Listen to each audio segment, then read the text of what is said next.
आपको लग रहा होगा मैं चीज़ें बना के बोल रहा हूँ, आप ये रिकॉर्डिंग ज़रूर सुनें। हाँ, जब वो मेरे साथ इंटीमेट होके जाता है तो मेरे मतलब फुल बॉडी पेन होती है, पूरी एनर्जी ड्रेन हो जाती है और मुझे तब से बहुत डर लग रहा है कि आगे चल के अगर कुछ हुआ तो मैं क्या करूँ? बिकॉज़ अब मैं अगर उस बच्चे को अगर मैं इन केस प्रेग्नेंट हो गई।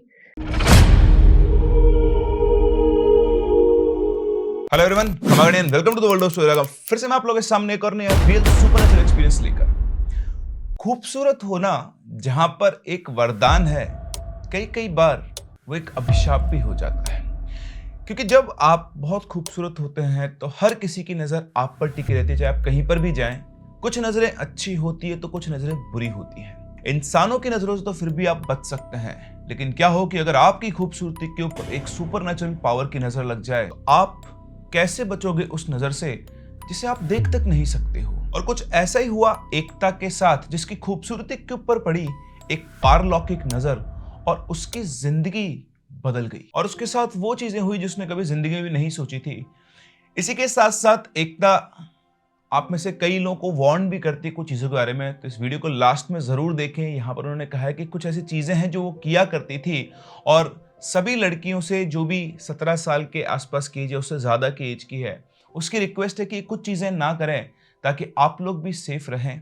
उनका ये भी कहना है कि आज हम टेक्नोलॉजी के युग में जी रहे हैं, हम इन चीजों पर विश्वास नहीं करते हैं, लेकिन जिन चीजों को वो फेस कर रही है वो नहीं चाहती कि वो चीजें किसी और को फेस करनी पड़े, क्योंकि बहुत परेशानी होती है, बहुत दिक्कत होती है उसे। और उसकी छोटी छोटी चीजों को नेग्लेक्ट करने की वजह से शायद आज वो इन परेशानियों से जूझ रही है। जो कुछ भी एकता के साथ हुआ वो अभी भी उसके साथ चल रहा है, खत्म नहीं हुआ है। अभी पिछले 2-3 महीने से उसकी चीजें जो उसके साथ हो रही है उनकी इंटेंसिटी और भी बहुत ज्यादा हो गई है और वो बहुत परेशान है। लेकिन अब अपने आप को उसने इतना स्ट्रांग कर लिया है कि वो चीज़ों के साथ जीना सीख रही है। कभी कभी प्रॉब्लम्स बढ़ती हैं, लेकिन अभी उसने चीज़ों को सेटल करना सीख लिया है और हो सकता है टाइम के साथ साथ उसकी सारी प्रॉब्लम्स रिजॉल्व हो जाए, ऐसा उनका कहना है। तो क्या हुआ एकता के साथ, आखिर ऐसी कौन सी प्रॉब्लम जिसको वो अभी भी फेस कर रही है? आइए सुनते हैं इस कहानी में आगे बढ़े उससे पहले अगर आपके पास वैसे कोई रियल सुपरनेचुरल एक्सपीरियंस है या फिर कोई इंटरेस्टिंग स्टोरी है, तो आप हमारी इन दी गई आईडीज पर या फिर हमारे इस व्हाट्सएप नंबर पर रिटन फॉर्म में या वॉइस नोट किसी भी फॉर्म में जहां पे आप कंफर्टेबल हो, आप हमसे इन स्टोरीज को शेयर कर सकते हैं। एकता का बचपन हम नॉर्मल लोगों के बचपन की तरह नहीं था, जहां हम अपने बचपन के अंदर हमें सभी लोगों का, रिश्तेदारों का प्यार मिलता है, कजिन्स के साथ खेल के हम बड़े हो जाते हैं। एकता की लाइफ में ऐसा नहीं था। एकता की मदर एक अल्कोहलिक वुमन थी और अभी भी है, मतलब उनकी शुरू से ही अल्कोहल पीने की आदत थी और इसकी वजह से घर के अंदर हर टाइम पे लड़ाई झगड़े रहा करते थे। सुबह उठो तो झगड़ा, रात को सो तो झगड़ा। उन्होंने अपनी जिंदगी में अगर कुछ देखा था तो हर दिन अपने माता पिता को लड़ते हुए देखा था। शायद ही कोई दिन ऐसा होगा जब उनकी लड़ाई ना होती और वो अपने बच्चों के साथ बैठकर बातचीत करती हूँ। एकता के फादर अपने दोनों बेटियों को, उनके दोनों दो सिस्टर्स हैं ये, दोनों बेटियों को वो सब प्यार, सारी चीजें देना चाहते थे, लेकिन घर में कलेश होने की वजह से कभी अपने बच्चियों के ऊपर उतना ध्यान ही नहीं दे पाए, क्योंकि जब आदमी मेंटली स्टेबल नहीं होता है तो उसे और कुछ भी चीजें दिखाई नहीं देती है। इसी के साथ साथ इनकी फैमिली फाइनेंशियली भी स्ट्रगल कर रही थी। इनको पैसों की दिक्कत की वजह से बार बार अपने जो रेंटेड हाउस था उसको भी चेंज करना होता था। इसलिए करीबन 16 साल की उम्र से ही एकता ने एक कैफे में काम करना शुरू कर दिया था। ये जो कैफे है ये बैंगलोर की एक बिजी स्ट्रीट पर है। इस कैफे के आसपास और भी बहुत सारी शॉप्स हैं। एक कार रिपेयर की शॉप है, एक बाइक रिपेयर मैकेनिक की शॉप है, एक तरफ टी स्टॉल है। इनके कैफे के जस्ट पीछे एक टी जॉइंट है, जिससे सड़क क्रॉस करते ही अभी एग्जिस्टिंग जहां पर एकता रहती है, उनका जो रेंटेड हाउस है वो वहां पर है। मतलब कैफे और इनके घर के बीच वॉकिंग डिस्टेंस। क्योंकि एकता अपनी लाइफ से वैसे ही बहुत ज्यादा परेशान थी, तो उसे जब जॉब मिली कैफे में तो बहुत ही मेहनत और बहुत ही ईमानदारी के साथ उसने उस कैफे के अंदर काम किया और आज इतने साल उसको काम करते हुए हो गए हैं। इसलिए जो कैफे का ओनर है वो उसकी बहुत ट्रस्टेड पर्सन बन चुकी हैं और अभी उनके दो कैफे, उन दोनों कैफेज को एकता अकेला ही संभालती है। जो सबसे पहला कैफ़े था अभी भी मेनली वो वहीं पर रहती है, दूसरे कैफ़े को रिमोटली ऑपरेट कर लेती है, कभी-कभी वहाँ पर जाती है। लेकिन अब ओनर ऑलमोस्ट उस कैफ़े पे आता भी नहीं है क्योंकि उसे पूरा भरोसा है कि एकता ₹1 की भी यहाँ पर बेईमानी नहीं करती है। इसी के साथ-साथ मैं आपको बता दूँ जिन लोगों को घर में खुशियाँ नहीं मिलती वो बाहर खुशियाँ ढूँढते हैं, लोगों से जब मिलते हैं तो बहुत अच्छे से उनसे बिहेव करते हैं। सेम नेचर एकता का है, वो बहुत ही ज़्यादा फ्रेंडली है, लोगों से जब मिलती है थोड़ी देर में खुल जाती है और बहुत अच्छे से उनसे बातचीत करती है। तो इनके कैफ़े के पास में जो कार वर्कशॉप है, वहाँ पर करीबन 40-42 साल के एक अंकल हैं जिनका नाम है मकसूद। मकसूद ने उनको कई बार बोला है कि बेटा वो उसको अपनी बेटी की तरह समझते हैं, वहाँ पे जो और लोग काम करते हैं वो भी उसे अपनी बहन या बेटी की तरह ही ट्रीट करते हैं, कोई ऐसा किसी का गलत बिहेवियर वहाँ पर नहीं है। तो इसे कहते हैं कि बेटा तू बहुत जल्दी लोगों के साथ घुल-मिल जाती है, ऐसा मत किया कर। तू पहले ही बहुत खूबसूरत है और तेरे ऊपर लोगों की नज़र लग सकती है। वो बार-बार उससे कहते थे, वो इनकी बात को हँसकर टाल देती थी। तो उन्होंने अपनी तरफ से उसको एक नज़र के लिए काला धागा भी बाँधा हुआ था। एक दिन उन्होंने कुछ दुआ पढ़कर उसके हाथ के ऊपर वो काला धागा बाँधा हुआ था कि भई लोगों की बुरी नज़र से ये जो धागा है तेरी मतलब सुरक्षा करेगा। अभी भी एकता अपने फादर और अपनी डाइवोर्स सिस्टर के साथ उसी जगह पर रह रही थी, लेकिन 2023 अक्टूबर में एकता के फादर की भी डेथ हो गई। तब से बस ये और इसकी सिस्टर हैं। पहले इसके फादर फाइनेंशियली थोड़ा सपोर्ट किया करते थे, लेकिन अब उसके बाद एकता के ऊपर फाइनेंशियली बहुत लोड आ गया क्योंकि उसे अपने आप को और अपनी बहन दोनों को सँभालना था। तो यहाँ पर एकता अपने काम के ऊपर ही फ़ोकस किया करती थी। उसका फ़ोकस था सिर्फ़ और सिर्फ़ अपनी फैमिली को चलाने के लिए मनी अर्न करना। तो ऐसे एक शाम की बात है, शाम को करीबन 6 बजे के आस-पास एकता किसी काम से मार्केट गई थी और जब वो वापस आई उसके बाद से ही उसको बड़ी अजीब-सी फीलिंग आने लगी। मैं आपको बता दूँ एकता जो है, वो एक सेंसिटिव पर्सन है टुवर्ड्स सुपरनैचुरल एंटिटीज़। बहुत आसानी से ये एंटिटीज़ इनके पास आकर इंटरैक्ट कर सकती हैं, जो आपको यहाँ पर आगे चलकर इस इंसिडेंट या स्टोरी के अंदर सुनने को मिलेगा। तो ये मार्केट से वापस आई, आकर खाना-वाना बनाकर ये सोकर रात को जैसे बेड पर लेटी, इन्हें ऐसा फ़ील होने लगा कि करीबन 10-12 मंजिल से लगातार नीचे गिरती ही जा रही है, गिरती जा रही है और ज़मीन खत्म नहीं हो रही है। वो घबराकर उठी और उठते ही उसे चारों तरफ एक बहुत ही अच्छी-सी स्मेल आई, ऐसे परफ्यूम की जो स्मेल होती है। वो उठकर चारों तरफ देखने लगी, उसे कुछ भी दिखाई नहीं दिया। फिर वो वापस पहुँची, मतलब जब आँख खुली तो वो अपने घर में जो मिरर लगा हुआ था वहाँ पर देखा उसका जो कलर था वो और ज़्यादा फेयर हो गया था। दिखने तो पहले से सुंदर लेकिन वो और ज़्यादा सुंदर उसमें दिखाई दे रही थी।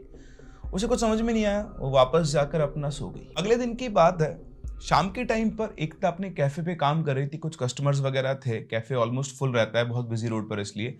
तो कस्टमर्स वगैरह चले गए थे, रात को करीबन 8:30 8:45 का टाइम था, 9 बजे के आस-पास ये कैफ़े को क्लोज़ किया करती थी।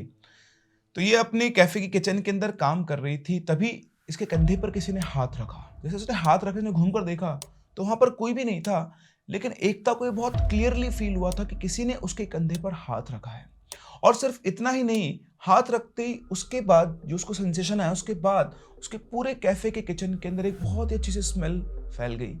उसे लगा कि शायद कैफ़े का जो ऑटोमेटिक जो फ्रेग्रेंस वाला है वो ऑन हो गया है। उसने चेक किया तो वो भी बंद पड़ा हुआ था और ये अच्छे से वो जानती थी कि इस ऑटोमेटिक डिस्पेंसर की जो स्मेल है और ये जो स्मेल अभी फैली हुई है बहुत डिफरेंट है। ये बहुत अलग तरह की स्मेल थी जिसमें आप ये मान के चलो एकता एकदम से खो सी गई थी। अब इसके बाद एकता के साथ चीज़ें थोड़ा-थोड़ा होने लगी। उसको ठीक से नींद नहीं आती थी, मतलब रात को अगर वो सोई है तो 2-3 घंटे मुश्किल से वो सो पाती थी। हर टाइम उसके चारों तरफ वो स्मेल फैली रहती थी। उसे प्रेज़ेंस फ़ील होती थी कि उसके आस-पास कोई है, लेकिन उसे कुछ भी दिखाई नहीं देता था। वो सेंस कर सकती थी कि वो अपने रूम में अकेली नहीं है, उसके आस-पास कोई और भी है, लेकिन जब भी वो चारों तरफ देखती उसे कोई भी दिखाई नहीं देता था। धीरे-धीरे एकता को सपने आने लगे, उन सपनों के अंदर उसे एक आदमी दिखाई देता बिल्कुल व्हाइट कपड़ों के अंदर, लेकिन उसे उसका फेस दिखाई नहीं देता था। सिर्फ इतना ही नहीं, अब एकता को ये फ़ील होता था कि कोई उसके पास आया है, जब वो बेड पर लेटी हुई है सोने के लिए तो कोई उसके पास आकर बैठ गया है, कोई उसके फ़ोरहेड को और उसके गालों को टच कर रहा है।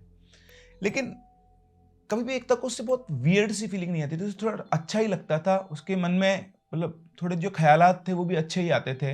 ऐसा नहीं कि आप डर जाते हो, तो उसको डर नहीं लगता था। इट वाज़ ओके और वो इन चीज़ों को नेगलेक्ट किया करती थी कि हाँ ठीक है, क्योंकि उसके दिमाग में जो थी वो थी उसकी रिस्पॉन्सिबिलिटीज़। उसे लग रहा था कि सब ऐसे ही चल रहा है और वो फ़ोकस कर रही थी अर्निंग के ऊपर, क्योंकि 1 साल होने को आ गया था। ये सितंबर की बात कर रहा हूँ मैं आपसे, करीबन 24-25 सितंबर के आसपास की बात है 2024 की। और उसके नेक्स्ट मंथ ही उनके फादर की 1 साल की बरसी थी, तो उसके कुछ रिचुअल्स वगैरह उनको करने थे, जिसके लिए उनको पैसे चाहिए थे और उसका फोकस सिर्फ और सिर्फ उन पैसों को अरेंज करने पर लगा हुआ था। अब ये सब चल ही रहा था, लेकिन एकता ने भी इस चीज के ऊपर ध्यान नहीं दिया। धीरे-धीरे वो फिजिकली वीक होने लगी थी। उसने खुद को देखा, उसकी सिस्टर ने भी एक दो बार उसे टोका, इवन उसका एक बॉयफ्रेंड भी है, उसने भी उसे कहा कि यार तुम थोड़ी वीक हो रही हो। तो उसने कहा कि काम के लोड की वजह से ऐसा ही चल रहा है, इसलिए उसने भी इसी चीज़ पे ध्यान दिया। लेकिन 25 सितंबर 2024 को अचानक से एकता की तबीयत खराब होती है। उसकी हालत इतनी खराब हो गई थी कि वो उठ नहीं पा रही थी और रात से लेकर सुबह तक वो सिर्फ वॉमिट ही वॉमिट करती रही। 26 सितंबर को उसे हॉस्पिटल ले जाया गया, तो उसकी सिस्टर, उसका जो बॉयफ्रेंड था वो और जो मकसूद जी थे, इन सब ने मिलकर उसे हॉस्पिटल लेकर गए। हॉस्पिटल में उसे दिखाया तो डॉक्टर ने कहा कि भाई आपको एडमिट होना पड़ेगा। उसके सारे टेस्ट करवाए गए, यूरिन टेस्ट, ब्लड टेस्ट, सारे टेस्ट नॉर्मल थे। फिर उनको लगा कि इसको डेंगू हो गया है, तो डेंगू के लिए उन्होंने चेक किया, तो डेंगू का टेस्ट भी नेगेटिव आया। फिर और भी उन्होंने टेस्ट किए, सभी टेस्ट नेगेटिव आ रहे थे, लेकिन एकता की हालत ऐसी नहीं थी कि वो उठ भी पाए। तो उन्होंने उसको एडमिट किया और उस दिन उन्होंने उनको 14 ड्रिप्स चढ़ाई। ड्रिप्स आप समझते हो, सलाइन ड्रिप्स होती हैं वो। लेकिन फिर भी उसकी हालत में कोई बहुत बड़ा इंप्रूवमेंट नहीं आया और इसी के साथ साथ हॉस्पिटल जो प्राइवेट था, सारे खर्चे चल रहे थे, पानी की तरह उसका पैसा बह रहा था, लेकिन वो क्या कर सकती थी। फिर नेक्स्ट डे 27 सितंबर को भी जब कोई इंप्रूवमेंट नहीं आया तो हॉस्पिटल वालों ने बोला कि इनको और ड्रिप्स चढ़ानी पड़ेगी। फिर 27 सितंबर को भी उनको और ड्रिप्स चढ़ाई गई। उन ड्रिप से कहीं जाकर थोड़ा बहुत एकता की हेल्थ, मतलब एकता का जो बॉडी की एनर्जी थी, उसमें थोड़ा बहुत इंप्रूवमेंट आया। एकता अब बहुत ज्यादा हॉस्पिटल में रुकना नहीं चाहती थी कि उसके दिमाग में एक ही चीज चल रही थी कि बहुत ज्यादा खर्चा हो जाएगा। तो 27 सितंबर को रात के टाइम पर जब वो अपने हॉस्पिटल के बेड पर लेटी हुई थी, तभी अचानक से उसे वापस से वो स्मेल आती है और उसे फील होता है कि वो आ गया है। मैं आपको बता दूं, एकता ने आज तक उसका फेस नहीं देखा था, लेकिन सपनों में उसने उसको कई बार देखा हुआ है, अलग अलग रूपों में। एक उसका जो रूप था जिसमें वो एक फॉर्मल पैंट पहन के आता था, ऊपर से एक शर्ट, बस वो उसको उसकी प्रेजेंस से, उसकी अपीयरेंस से पहचान जाती थी। चेहरा उसने उस टाइम तक उसका कभी नहीं देखा था। तो उसे फील हुआ कि वो वापस आया है। वो आकर उसके पास उसके बेड पर बैठा, 5 मिनट तक वो उसके पास बैठा रहा। उसके बाद उसने उसके ललाट पे यानी फोरहेड पे इस तरह से हाथ फेरा, फिर उसके गालों पे हाथ फेरा और उठकर वो वहां से जाने लगा। जाते जाते उसने घूमकर वापस से एकता की तरफ देखा, लेकिन अब भी उसका चेहरा उसको ब्लर सा ही दिखाई दे रहा था। एकता को उससे बिल्कुल भी डर नहीं लगा, क्योंकि वो जानती थी कि वो उसको हार्म नहीं करता है। वो उसके पास आता है और सिर्फ उससे इंटरेक्ट करता है, इससे ज्यादा और कुछ भी नहीं करता है। और काइंड ऑफ वो उसके साथ थोड़ा सेफ भी फील कर रही थी। लेकिन जाने अनजाने में शायद वो ही एकता की बॉडी को हार्म कर रहा था, ऐसा एकता को लगता था, या फिर कोई और था जो एकता की बॉडी को हार्म कर रहा था। यह आपको भी थोड़ी देर के अंदर पता लगेगा कि वाकई में ऐसा क्या था जो एकता की बॉडी को हार्म कर रहा था। ये जो एंटिटी थी, ये बेसिकली एक जिन था जो एकता को सेफ कर रहा था, उसे बचा कर रखता था, और साथ ही साथ शायद कहीं ना कहीं वो एकता से प्यार भी करने लग गया था। लेकिन जैसे वो वहां से गया, एकता की बॉडी के अंदर एक अलग ही एनर्जी आ गई और अगले ही दिन एकता वहां से डिस्चार्ज हो गई। डिस्चार्ज होने के बाद वो अपने घर पर आती है, तो उसकी जो मदर थी, जो एल्कोहलिक थी, जो मैंने आपसे कहा था शुरू से ही, अपनी बेटी की हालत देखकर अब वो भी थोड़ा थोड़ा उनका शायद मातृत्व आ गया। हॉस्पिटल में भी उन्होंने उसकी केयर की और घर पर आने के बाद भी उसकी केयर करने लगी। लेकिन एकता के मन में अपनी माँ को लेकर बहुत सारे द्वेष हैं, बहुत सारे ग्रजेस हैं, जिनकी वजह से वो उनको ज्यादा रिस्पॉन्ड नहीं करती, उनसे ज्यादा बात नहीं करती है। एकता वहां से आने के बाद सिर्फ अपनी ही एक दुनिया के अंदर खोई हुई थी। इसी के साथ साथ जो एकता का बॉयफ्रेंड था, वो भी हॉस्पिटल में उसको देखने आया करता था। 1 साल से एकता रिलेशनशिप में है। उसका बॉयफ्रेंड बहुत सपोर्टिव है, इमोशनली भी, फाइनेंशियली भी, हर तरह से वो एकता के साथ खड़ा रहता है। तो डिस्चार्ज होने के बाद एक दिन घर पे रेस्ट किया एकता ने, और 29 सितंबर को वापस से अपने कैफे पहुंच गई काम करने, क्योंकि उसके दिमाग में एक ही चीज थी कि अगर वो काम नहीं करेगी तो घर में बहुत सारी फाइनेंशियल प्रॉब्लम्स आने वाली हैं। तो उस दिन एकता कैफे में अपना काम कर रही थी, तभी वहां से एक हजरत गुजरते हैं और वो कैफे के गेट के बाहर खड़े होकर सिर्फ एकता को घूर रहे थे और उनके चेहरे के ऊपर बड़े अजीब से एक्सप्रेशन थे। उनको देखकर एकता भी घबरा गई थी। लेकिन जब मैंने आपको बताया, इनके पास में जो कार की वर्कशॉप थी, वहां पर जो लोग काम करते थे वो एकता को बहुत अच्छे से संभाल के रखते थे। तो जैसे ही मकसूद भाई की नज़र उस उन हजरत के ऊपर पड़ी और उन्होंने देखा कि वो एकता को घूर रहे हैं और एकता बहुत अनकंफर्टेबल हो रही है। तो दौड़ते वहां पर पहुंचे और उन हजरत साहब को सलाम करके बोलते हैं कि हजरत साहब, क्या वो कुछ प्रॉब्लम है? आप बड़े परेशान से दिखाई दे रहे हैं और उधर उस बच्ची की तरफ क्या घूर रहे हैं? वो हजरत साहब मकसूद की तरफ देखते हैं और बोलते हैं कि यहाँ कुछ बहुत बुरा है, यहाँ किसी की जान को खतरा है, शायद इस लड़की की जान को खतरा है। तो इधर से वो मकसूद भाई उनकी बात सुनकर बोलते हैं, कैसी बात कर रहे हैं आप? ये तो बहुत ही अच्छी बच्ची है, सब लोगों का ध्यान रखती, इसका कोई दुश्मन कैसे हो सकता है? तो वापस से एकता की तरफ देखते हैं और बोलते हैं, ये लड़की बहुत अच्छी है, शायद इसीलिए इसकी जान को खतरा है। जो भी चीज इसके साथ चिपकी हुई है वो अगले 3 महीने में इसको खत्म कर देगी। मकसूद भाई ने उनसे पूछा कि कैसे बात कर रहे हो आप, ये क्या कह रहे हैं? तो फिर उन हजरत साहब ने सब कुछ बताया कि क्या क्या इसके साथ चल रहा है, क्या क्या चीजें फील करती है, कैसे वो जिन इसके आसपास आता है और अभी तो बस उसने इसके आसपास आकर इसको टच करना शुरू किया है, ये अभी इसके साथ बहुत कुछ कर सकता है। ये सुनकर मकसूद भाई एकता के पास जाते और सारी बातें कंफर्म करते जो उन्होंने बताई और इन सारी बातों पर एकता अग्री करती है। ये बात सुनकर मकसूद भाई बहुत परेशान हो जाते हैं। वो उन हजरत साहब के पास वापस जाते हैं, उनसे बोलते हैं कि आप ही कुछ इलाज बताइए, इस बच्ची में ये क्या है? तो उन्होंने बताया कि ये एक जिन है जो इस लड़की के साथ चिपका हुआ है और अगले कुछ महीनों के अंदर ही वो इस लड़की को अपने साथ ले जाएगा और ऐसा हो सकता है कि वो इस लड़की के साथ हम बिस्तर होने की भी कोशिश करे। तो उन्होंने कहा कि आप इसका कुछ इलाज करो। तो उन्होंने कहा कि मेरे पास मैं इस चीज के लिए ट्रेंड नहीं हूं कि मैं इस जिन को इस लड़के से अलग कर सकूं, लेकिन मैं एक हजरत साहब को जानता हूं जो तुम्हारी मदद कर सकते हैं। उसके बाद उन्होंने उनका नंबर दिया। नंबर देने के बाद उन्होंने अगले 2 दिन तक मकसूद भाई ने ट्राई किया कि उनसे कांटेक्ट हो जाए, पर कोई कांटेक्ट नहीं हो पाया। फिर मकसूद भाई ने अपने लेवल पे एक और हजरत का नंबर निकाला और उनके पास ये लोग गए 30 सितंबर को। जिनके पास ये गए उनको एकता का बॉयफ्रेंड भी जानता था, तो वो भी इन लोगों के साथ में गया। एकता को वहां पर जाने में कोई प्रॉब्लम नहीं हुई, बिल्कुल आराम से वो गई। लेकिन जैसे ही एकता ने मस्जिद के अंदर पैर रखा, उसको बड़ी अजीब सी फीलिंग आना शुरू, उसको शरीर एकदम से बहुत ज्यादा भारी हो गया। और जैसे वो हजरत साहब के सामने आई, उन्होंने उसको ध्यान से देखा और उससे कहा कि बेटी कुछ देर के लिए यहाँ पर बैठो। एकता अभी सिर्फ 5-7 मिनट ही वहां पर बैठी थी, तभी अचानक से उसके बैक पेन शुरू हुआ और वो अपने आप ही बहुत तेज तेज रोने लगी और रोते रोते फिर अगले मोमेंट पे एकदम से वो तेज तेज हंसने लगी। एक पल वो रो रही थी, एक पल वो हंस रही थी। उसे तो कुछ भी याद नहीं है, लेकिन उसके साथ जो मकसूद भाई और उसका बॉयफ्रेंड गए थे, ये सारी बातें उन्होंने उसे बाद में बताई कि किस तरह से वो बहुत ही अजीब सा बिहेव कर रही थी और बहुत तेज तेज आवाज में रोने और हंसने की आवाज पूरी मस्जिद के अंदर गूंज रही थी। रोने का कारण क्या था तो नहीं पता चल रहा था, लेकिन हंस क्यों रही थी उसका कारण था वो जिन जो एकता की बॉडी के अंदर था। वैसे वो बहुत ही कंट्रोल्ड और रिस्पेक्टफुल था एकता की बॉडी के लिए, लेकिन जिन हजरत साहब के पास गए थे वो भी प्रॉपरली ट्रेन नहीं थे इस तरह के शक्तिशाली जिन या एंटिटीज को कंट्रोल करने के लिए। उन हजरत साहब ने जब उससे पूछा कि कौन हो तुम, यहां पर क्यों आए हो, तो एक तो और जोर से हंसने लगी और हंसते हुए बोली, कैसे हजरत हो तुम, तुम्हें ये नहीं पता कि मैं कौन हूं और तुम मुझे इस लड़की से अलग करने की कोशिश कर सकते हो। तुम्हें ये तक नहीं पता कि मैं कौन हूं, मैं कहां से आया हूं, और तुम्हारे पास इतनी ताकत नहीं है कि तुम मुझे इससे अलग कर सको। उसके बाद सुनकर वो हजरत साहब भी घबरा गए। उन्होंने मकसूद भाई और उसका जो बॉयफ्रेंड था उससे इसके सारे पास्ट कर्म जाने के साथ क्या क्या हो रहा है, क्या क्या नहीं हो रहा है। इसके बाद वो जिन वापस से उन हजरत साहब से बोलता है, तुम्हें क्या लगता है इसकी माँ को इस बच्ची का ख्याल रखना चाहिए था, बट कभी उसने इस बच्ची के ऊपर ध्यान नहीं दिया। ये लड़का, उसने उसके बॉयफ्रेंड की तरफ इशारा करते हुए कहा, ये फिर भी इसका ध्यान रखता और अभी तक मैंने इसको कुछ इसीलिए नहीं किया क्योंकि ये इसका बहुत ख्याल रखता है।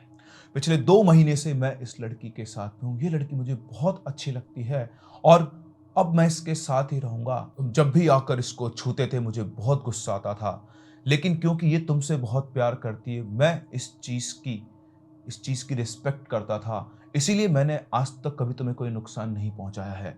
लेकिन मैं तुम्हें एक बात बता दूं, इस लड़की के पास सिर्फ 3 महीने हैं। 3 महीने के बाद ये मर जाएगी, इसे मैं अपने साथ ले जाऊंगा, तब तुम क्या करोगे? और उसके बाद वो बहुत तेज उसकी सारी बातें सुनकर वो हजरत भी शॉक में थे, साथ ही साथ उसका बॉयफ्रेंड मकसूद भाई। किसी ने सोचा नहीं था कि उसके साथ क्या चल रहा है, लेकिन अब जिनने चीजें और खोलना शुरू की। उसने बताया कि पिछले 1 महीने से वो इसके साथ रह रहा है, इसको प्रेडिक्ट कर रहा है, इसके साथ सो भी रहा है, इसके साथ फिजिकल भी हो रहा है। ये बात कभी भी एकता ने किसी को नहीं बताई थी, जो बात आज उस जिन ने इनके सामने खोली। और अगर आप लोगों को इस चीज़ पर विश्वास नहीं होता है, तो मैं एकता से परमिशन लेकर उसी की रिकॉर्डिंग जिन्होंने मुझसे शेयर की, वो मैं यहाँ पर अटैच कर रहा हूँ। आप इस रिकॉर्डिंग को ध्यान से सुनें। देन मैंने बहुत ट्राई किया खुद को छुड़ाने का, बट जब वो हमारे पास आके बैठ भी जाते हैं सोने के टाइम पे, इट्स इम्पॉसिबल टू मूव। हम बिल्कुल मूव नहीं कर सकते हैं, और मैं कुछ अगर पढ़ के उसे अपना दूर करना चाहूँ, तो मेरी ज़ुबान वो फुला देता था, मेरी जो जीभ यूँ फूल जाती थी, एक वर्ड नहीं निकलता है मेरे मुँह से, वो बोलना मुश्किल कर देता है। आँखें आँखें नहीं खोलने देता बिल्कुल भी, एकदम आँखें बंद कर देता है।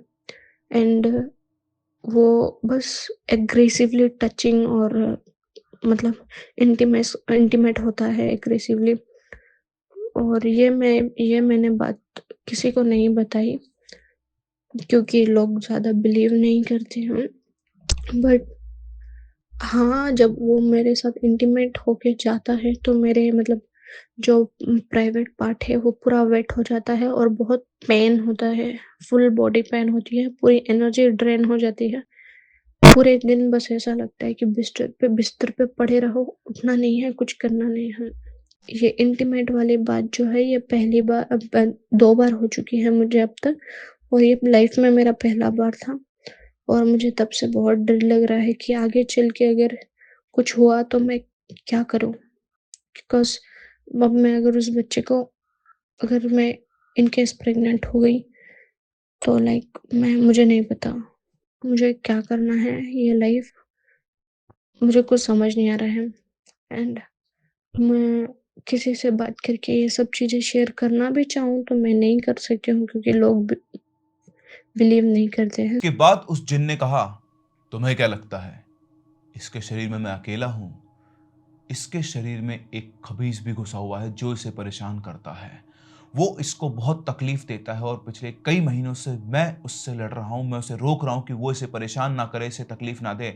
लेकिन जब जब मैं इसके शरीर से दूर रहता हूं, वो आता है और इसे परेशान करता है। अभी कुछ दिनों पहले भी जब मैं इसके पास नहीं था, तो उस खबीज ने ही इसको सीढ़ियों से धक्का दिया था, जिसकी वजह से इसे चोट लगी। अगर तुम किसी को इसके शरीर से अलग करना चाहते हो, तो वो मैं नहीं, वो खबीस है। तुम्हें उस खबीस को इसके शरीर से दूर करना होगा, उस जिन ने हजरत साहब से कहा। इसके बाद उन हजरत ने उससे पूछा कि आखिर तुम और ये खबीस इनके शरीर में आए कैसे? तो उस जिन ने यह भी बताया कि इनका जो शरीर है वो बहुत ज्यादा सेंसिटिव है इन सुपरनेचुरल फोर्सेस को लेकर, और पहले ये भगवान की पूजा किया करती थी बहुत, उसकी वजह से चीजें इनसे दूर रहा करती थी। लेकिन जब से उन्होंने ये बंद किया है, तब से सबसे पहले वो खबीस इनके शरीर में आया। मेरी जब इनके ऊपर नज़र पड़ी तो मुझे बहुत पसंद आई, और मैंने जब देखा कि इनको एक खबीस परेशान कर रहा है, तो मैं इनको प्रोटेक्ट करने के लिए वहाँ पर आ गया। लेकिन धीरे-धीरे मुझे इनसे बहुत लगाव हो गया, और ये मुझे बहुत पसंद है, और अब मैं हमेशा इसके साथ रहना चाहता हूँ, मैं इसको छोड़ना नहीं चाहता। ये बात सुनकर हज़रत साहब को बड़ा अजीब-सा लगा, और ये बात सच भी है। एकता के साथ अभी भी चीज़ें चल रही है। उसको अभी भी कुछ दिनों पहले वो किसी काम से बाहर गई थी, और इनके साथ-साथ एक औरत आ गई, और वो औरत इनके घर में आ गई। वो औरत इनसे बात करने की कोशिश कर रही है, वो औरत इनको दिखाई दे रही है। लेकिन ये उस चीज़ को इग्नोर कर रही हैं, क्योंकि वो उससे इंटरैक्ट करेगी तो फिर उसका इंटरैक्शन और ज़्यादा बढ़ेगा। पहले से वो परेशान है, वो और ज़्यादा परेशान होगी। एक पूरा दिन वो औरत इनके कमरे के कोने के अंदर बैठी रही। आप इमेजिन कर सकते हैं? आपको लग रहा होगा मैं चीज़ें बना के बोल रहा हूँ। आप ये रिकॉर्डिंग ज़रूर सुनें। शाम को वॉकिंग करके मैं जब घर पे आ गई, तो एक औरत की एंटिटी मेरे साथ आ गई, और वो मुझसे ये पूछ रही थी कि क्या तुम्हारा बेबी नहीं होता है, और क्या तुम्हारा बेबी है? तो मैंने उसे इग्नोर किया फर्स्ट, बट वो मुझे बोलने लगी कि आई नो कि तुमको मैं दिखती हूँ, तुम मुझे सुन सकती हो। तो मुझे वो हकीकत में दिख रही थी, उतनी क्लियर नहीं, बट हाँ दिख रही थी। और वो मुझसे सवाल किए जा रही थी। जब मैंने उसके सवाल का जवाब नहीं दिया, तो उसने मेरे शोल्डर्स पे नोचा। नोचा तो मैंने उसे बस ये बोला कि जहाँ से भी आई हो चली जाओ, मुझे तुमसे कोई बात नहीं करनी। वो गई नहीं, हमारे घर के कॉर्नर में बैठी रही। मैंने भी उसे इग्नोर किया क्योंकि वो मेरे अलावा किसी को नहीं दिख रही थी। अगर मैं बोलती हूँ किसी को कि हाँ, वो उधर बैठी है, सब बोलते हैं कि नहीं, ये तेरा वहम है, वहम है, वहम है। तो मैंने भी बोलना बंद कर दिया।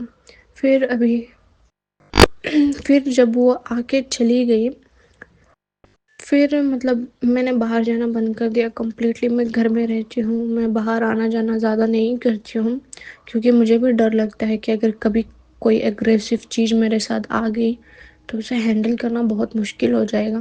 आपने किस तरह से, ये आप बोल दो कि इनकी साइकिक पावर्स हैं, लेकिन इनको कितना परेशान करती है। क्या आप ऐसे जी सकते हैं? आप मार्केट गए, आपके साथ एक स्पिरिट आ गई एक औरत की, जो आपको क्लियरली दिखाई नहीं दे रही, एक धुएं की तरह एक शेप में दिखाई दे रही है। वो आपसे बात करना चाह रही है, बोल रही है कुछ, और आप बात नहीं करो तो वो आपके कमरे में कोने के अंदर बैठी हुई है। ऐसा आपके साथ हो तो आपको कैसा लगेगा? खैर, इस कन्वर्सेशन के बाद हजरत साहब ने उस जिन से इसकी बॉडी को छोड़ने को कहा, और साथ ही साथ उन्होंने ये भी कहा कि उस खबीस को भी हम इसके शरीर से निकालेंगे। तो उस जिन ने कहा कि अगले 11 दिनों तक मैं 24 घंटे इसके शरीर में रहूंगा, और 11 दिनों के बाद मैं डिसाइड करूंगा कि मुझे इसके शरीर से जाना है या फिर नहीं। लेकिन तब तक आप लोगों को उस खबीस का इलाज करना होगा। मैं अकेला उस खबीस को इसके शरीर से बाहर नहीं निकाल सकता हूं, मुझे आप लोगों की मदद की भी जरूरत होगी। फिर हजरत साहब ने कहा कि अगले 11 दिनों तक लेकिन तुम ना तो इस बच्चे को नुकसान पहुंचाओगे, ना ही इसके आसपास वालों को। तो जिन स्माइल करता है एकता की बॉडी से ही और कहता है कि अगर मैं इसे नुकसान ही पहुंचाना चाहता तो अब तक पहुंचा चुका होता। मैं तो वो हूं जो इसकी हिफाजत कर रहा है उस खबीस से। और उसके तुरंत बाद एकदम से सब कुछ गायब, एकता वापस से नॉर्मल हो गई। यहाँ पर एक और बहुत ही इंटरेस्टिंग और नोट करने वाली बात ये थी कि जब तक वो जिन एकता की बॉडी के अंदर आकर बात कर रहा था, एकता की बॉडी से एक अलग ही नूर छलक रहा था, एक अलग ही ग्लो था उसके स्किन के ऊपर, जो बाद में उसको उसके बॉयफ्रेंड ने बताया कि जब तक वो जिन तुम्हारी बॉडी के अंदर आकर बात कर रहा था, तुम्हारी सुंदरता का एक अलग लेवल था, तुम्हारे चेहरे से एक अलग ही तरह का ग्लो आ रहा था, जैसे किसी ने स्किन के अंदर छोटे छोटे एलईडी बल्ब जला दिए, इतना ग्लो तुम्हारे चेहरे पर से था, और तुम्हारी स्किन का कलर इतना व्हाइट हो गया था, और जैसे ही वो गया तुम वापस से एकदम से डल हो गई। उसके जाने के बाद एकता को भी एकदम से अपने चेस्ट और शोल्डर्स के ऊपर बहुत ज्यादा वेट फील हुआ, करीब 400-500 किलो का वजन किसी ने उसके ऊपर रख दिया, उसके अंदर वो क्रश हो रही हो। उसके जाने के बाद वो जो हजरत साहब थे, उन्होंने इसके बॉयफ्रेंड से कहा कि जाओ 3.5 मीटर का एक सफेद कपड़ा लेकर आओ, और उसी के साथ साथ 14 टुकड़े चिकन के और नारियल का तेल लेकर आओ। वो भाग कर गया, मार्केट से हर चीज लेकर आया। उसको लाने के बाद उन्होंने वो व्हाइट कपड़ा नीचे बिछाया और एकता से कहा कि बेटा इस कपड़े के ऊपर लेट जाओ। वो लेट गए। उन्होंने उन चिकन में से 3-4 टुकड़े चिकन के उठाए और उनको एकता के ऊपर इस तरह से फेरना शुरू किया, और जैसे ही उन्होंने 7 या 8 बार उसको फेरा, एकदम से वो जो चिकन के टुकड़े थे बिल्कुल काले पड़ गए, सड़ गए हों जैसे, बिल्कुल सड़ गए, और बहुत गंदी उनमें से बदबू आने लगी। वो टुकड़े उन्होंने एकता के बॉयफ्रेंड को देर कहा कि जाओ इसको जाकर मिट्टी के अंदर गाड़ दो। उसके बाद उन्होंने एकता से कहा कि बेटा तुम उठ जाओ, ये जो सफेद कपड़ा है तुम्हें इसे अपने साथ रखना है, रात को सोते टाइम से चादर की तरह ओढ़ना है। उसके बाद उन्होंने उसको एक नारियल का तेल दिया जो उसको दिन में 2 बार अपने सिर में लगाना था, और साथ ही साथ उन्होंने कुछ अगरबत्तियां दी जो उसे दिन में 2 बार जलानी थी, सुबह और शाम को, और साथ ही साथ उन्होंने उसको कुछ पानी दिया जिसे उसे दिन में 2 बार पीना था, एक बार सुबह और एक बार शाम को। जब मकसूद भाई ने कहा कि इसको आप कुछ ताबीज भी दे दीजिए, तो हजरत साहब ने कहा कि नहीं, अगर मैं इसे ताबीज दूंगा तो जो जिन है वो ट्रिगर हो जाएगा, उसे लगेगा कि उसे भी उसके शरीर से बाहर निकाला जा रहा है, और वो इसको या फिर इसकी फैमिली के किसी मेंबर को, इसके आसपास के लोगों को हर्ट कर सकता है, क्योंकि पिछले 2 महीनों से वो इसके साथ रह रहा है और वो इसकी फैमिली के हर एक इंसान को जानता है, वो हर चीज को जानता है इसके बारे में, इसलिए मैं इसे कोई ताबीज नहीं दूंगा। उस दिन के बाद से जो एकता के साथ कभी कभी ऐसा होगा तो उसको पेन होता था, बहुत ज्यादा उसकी तबीयत खराब हो जाती थी। मैं आपको एक और चीज बताता हूँ कि एक दिन एकता बहुत सुंदर, बहुत नूर चेहरे पर दिखाई देती थी, बहुत ही अलग ग्लो होता था उसके चेहरे पर, और अगले ही दिन वो बहुत डल सी होती थी। यानी जब जब वो जिन उसके पास होता था, उसके शरीर में होता था, तब तो उसकी हेल्थ बहुत अच्छी होती थी, उसके चेहरे का ग्लो बहुत अच्छा होता था, लेकिन जब वहां से चला जाता था तो उसकी बॉडी के अंदर वो खबीज एंटर कर जाता था, और उसकी वजह से उसके शरीर में बहुत सारे दुख होते थे।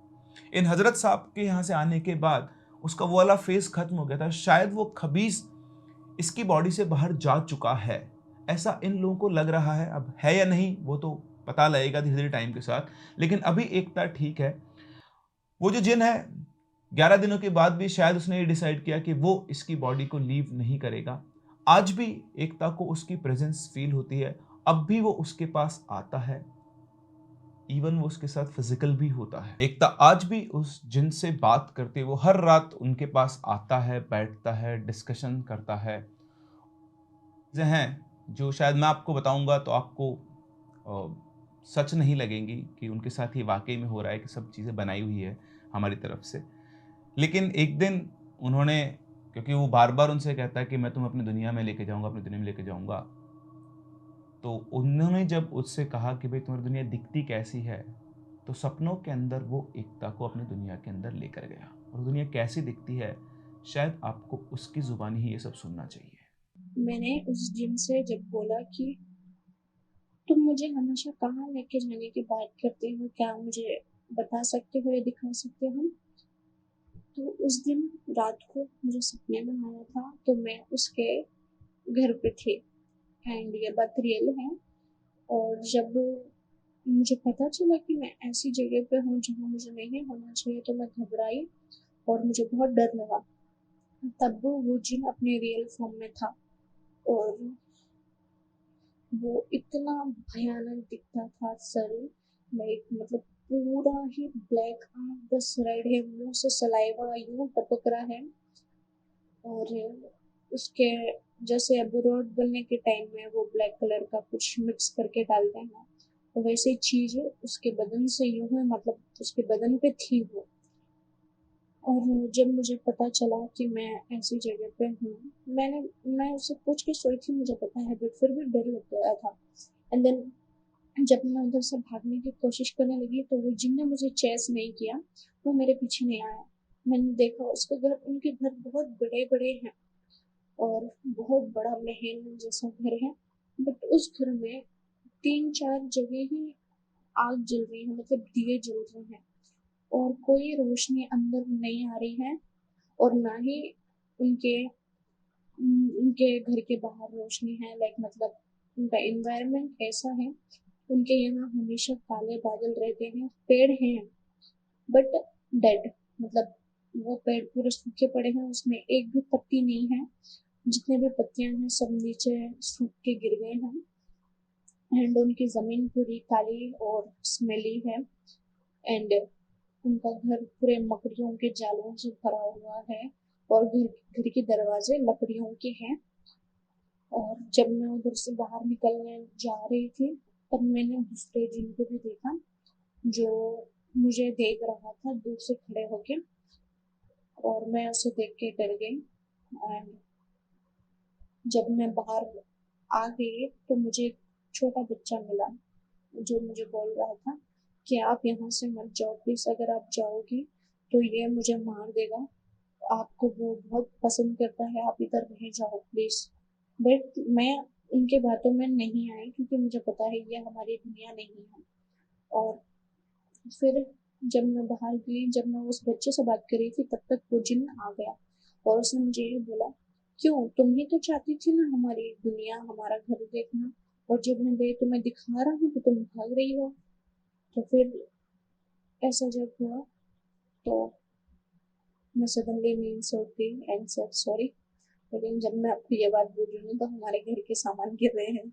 तो सुना आपने क्या-क्या इन्होंने देखा, और उसके बाद से वो बच्चा जो है, वो इनको अपने बेड साइड के आस-पास दिखाई भी देता है। बहुत ज़्यादा इंटेंस चीज़ें, बहुत अलग तरह की चीज़ें इनकी लाइफ में चल रही हैं, और इसी के साथ-साथ वो जो जिस चीज़ से वो सफ़र कर रही हैं, उनका ये कहना है कि वो नहीं चाहती कि कोई और इस चीज़ से सफ़र करे। इसलिए सभी लोगों के लिए उन्होंने एक मैसेज दिया है। वो मैसेज भी मैं खुद नहीं देना चाहूँगा। उन्हीं की आवाज़ में आपको ये मैसेज मैं बताता हूँ कि वो क्या आप लोगों से कहना चाहती है। एक बार आप इस रिकॉर्डिंग को भी ज़रूर सुनें। और आप इस स्टोरी को शेयर करिए, ताकि लोगों को जो ये जो चीज़ें हैं वो सब समझ में आए। अभी तो बहुत लोग लाइक मशीनों पे और साइंस पे बिलीव करते हैं। अपने पहले के जो रिचुअल्स और एंटिटीज़, भगवान वगैरह थे, उन सब से भरोसा उठ चुका है।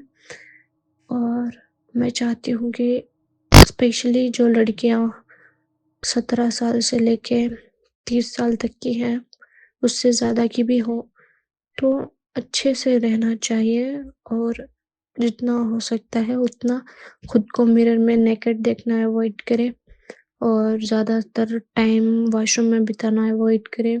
वॉशरूम में जाओ तो फ़ोन ना चलाओ क्योंकि उधर भी एक चीज़ ऐसी रहती है जब तुम उधर जाके बैठ के रीलें स्क्रॉल करते रहते हो, जो म्यूज़िक होता है उससे वो लोग बहुत ज़्यादा इम्प्रेस हो जाते हैं और अट्रैक्ट हो जाते हैं। और घर में गाने बजाने की जगह तुम कुछ आजकल के जो हनुमान चालीसा हैं, भगवान के गाने हैं, उनमें भी ऐसी म्यूज़िक डाल दी है कि शैतानों को पसंद आए। इंसानों को आए या ना आए फ़र्क नहीं पड़ता पर इंसानों को ज़रूर आती है। सॉरी शैतानों को ज़रूर आती हैं। तो मैं ये सजेस्ट करूँगी जितना हो सकता है खाली वोकल्स की म्यूज़िक सुनें, वो जितना हो सकता है खाली गाने ऐसे सुनें जिसमें बस आवाज़ हो, ना कि दुनिया भर की म्यूज़िक। और क्योंकि मैं बोल दूँ जिन लोग जो चीज़ हैं वो ज़्यादातर म्यूज़िक से ही अट्रैक्ट होते हैं। व पहला म्यूज़िक, दूसरा है परफ्यूम, फिर तीसरा है ओपन हेयर्स और चौथा है अगर तुम घर में अगर अकेली हो, समझ रही हो कि हाँ, मैं अकेली हूँ, फिर बाथरूम से नहा के फिर तुम घर में नेकेडली आ गई, तुम फिर नेकेड आके फिर रूम में कपड़े चेंज कर रही हो, प्लीज़ अवॉइड दैट क्योंकि मैं भी पहले ऐसा करती थी और अभी मैंने अपना लेसन सीख लिया है और ये चीज़ बिल्कुल अच्छी नहीं है। एक बार अटैच हो जाती है तो कम से कम 5-6 साल तुम्हें लगेंगे इस चीज़ से अलग होने के लिए क्योंकि मेरे आलिम जो हैं वो मुझे गाइड करते हैं तो मैं इतना स्ट्रॉन्ग बन के खुद को कंट्रोल करके हूँ, बट हाँ, मैं भी इतनी स्ट्रॉन्ग नहीं हूँ, क्योंकि मेरी बॉडी बहुत ड्रेन हो जाती है। मुझे भी रोना आता है कभी-कभी सोच के बट फिर भी स्ट्रॉन्ग रहना पड़ता है और लड़कियों को ज़्यादा वो नहीं करना चाहिए, हँसी-मज़ाक करो, लिमिट होती है। अब तुम अकेले घर में बैठ के ऐसे हँसोगे तो वो सब चीज़ें तुम्हें पसंद करने लगेंगी। मुझे भी ये सब के बारे में बिल्कुल नहीं पता था, मैं भी एक टाइम पे इन सब पे बिलीव नहीं करती थी बट इतना नहीं कि मुझे हो जाएगा बट जब हुआ ना, तो आई स्वेयर मैंने ठान ली कि मैं वो गलती फिर दोबारा कभी नहीं करूँगी, कभी भी नहीं करूँगी। तो देखा आपने किस तरह से ये कम एज की एक लड़की अकेली, इसके लाइफ में इतनी सारी प्रॉब्लम्स हैं। कई लोगों को मैंने देखा है उनकी लाइफ में प्रॉब्लम क्रिएट होती है थोड़ी बहुत और परेशान हो जाते हैं। कई लोग बहुत अजीब-अजीब से स्टेप ले लेते हैं छोटी-छोटी प्रॉब्लम्स के ऊपर। आपकी प्रॉब्लम शायद बहुत छोटी है इनकी प्रॉब्लम के सामने और से कई लोगों की प्रॉब्लम के सामने है। किस तरह से चीज़ों को अकेला हैंडल करें, इनके ऊपर परिवार की भी ज़िम्मेदारी है, लेकिन साथ ही साथ इनको खुद को भी सँभाल के रखना है। इनके शायद ग्रह नक्षत्र ऐसे हैं या फिर इनकी जो सेंसिटिविटी है सुपरनैचुरल फोर्सेस की टुवर्ड्स, वो इनको ठीक से रहने नहीं दे रही है, काम नहीं करने दे रही है। लेकिन यही सच है और आज भी जो भी कुछ है इनके साथ चल रहा है, आई होप इनको इनकी प्रॉब्लम का सॉल्यूशन मिल जाए, बहुत जल्दी ये ठीक हो जाए। हम लोग भी कोशिश करेंगे कि इनकी प्रॉब्लम का सॉल्यूशन हो। लेकिन चीज़ों का ध्यान रखना चाहिए। जिन-जिन चीज़ों के बारे में सजेस्ट कर रही है, कृपया उन चीज़ों के ऊपर फ़ोकस करें, ध्यान दें। मैं ये नहीं कहूँगा कि ये स्टोरी इंटरेस्टिंग लगी कि अभी भी ये इनके साथ चल रहा है, बहुत परेशान ये है। लेकिन हाँ, लाइफ़ में कुछ चीज़ें ऐसी होती है, जो हमें लगता है कि नहीं है, लेकिन जिनके साथ होती है, उन्हीं को ही पता है कि उनके साथ क्या चल रहा है। ये एक मेंटल इल्यूजन हो सकता है, लेकिन चलते-फिरते ऐसे मेंटल इल्यूजन क्रिएट नहीं होते हैं, उसका भी कुछ ना कुछ कारण होता है। आप लोगों को क्या लगता है? अपने व्यूज़ हमें कमेंट सेक्शन में ज़रूर बताएँ। हम लोग तब तक मिलते हैं अपनी अगली कहानी में।